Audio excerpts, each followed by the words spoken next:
এবং বিধায়ক সাহেব পাঠিয়েছে আমাকে, এবং এনাদের যে এগুলো ক্ষতিপূরণ হচ্ছে প্রিলিমিনারি, সেগুলো আমাদের যারা এখানে লোকালে যারা এখানে আমাদের সোশ্যাল ওয়ার্কাররা আছে তাদের সাথে কথা হয়েছে।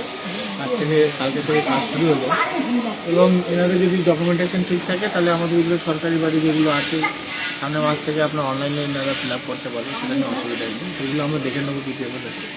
আদারওয়াইজ যেগুলো ড্যামেজ হয়েছিল সেগুলো দেখে নিচ্ছি, কেন ওনার যেহেতু আর্থিক কন্ডিশন খুব খারাপ, ওনার একবার উনি আর্নিং মেম্বার, খুব কন্ডিশনটা আর একজনের রয়েছে ওখানটা, দুটোই দেখে দেবো। এটা আমাদের কর্তব্যের মধ্যে পড়ে। এখানটা এরকম নয় যে আপনারা এসেছেন আমাকে মিডিয়ার সামনে বেশি কিছু বলার দরকার ব্যাপার রয়েছে। এটা যদি আমারও কারো হতো সেটা এই জিনিসই করতো। আমরা সবসময় চাই যে বৃষ্টিতে মানুষ ভালো থাকে, এবং অসুবিধা হলে পরে বিধায়ক সাহেব রয়েছে, এবং তো অবশ্যই মাথার উপরে মাননীয় মুখ্যমন্ত্রী মমতা বন্দ্যোপাধ্যায় রয়েছেন।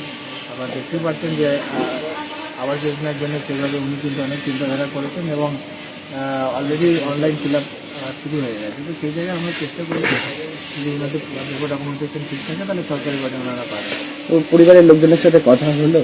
অবশ্যই ওনারা বলেছে যেগুলো ওগুলো আমরা দেখে দিচ্ছি, চিন্তা করতে হবে। কী বলছেন ওনারা? দেখুন, বেসিক্যালি তো যেগুলো বাড়ির যে আইটেমগুলো থাকে সেগুলো তো পুড়ে অনেক ডকুমেন্টেশন পুড়ে গেছে, সেগুলো আমি ওনাকে রিকোয়েস্ট করবো।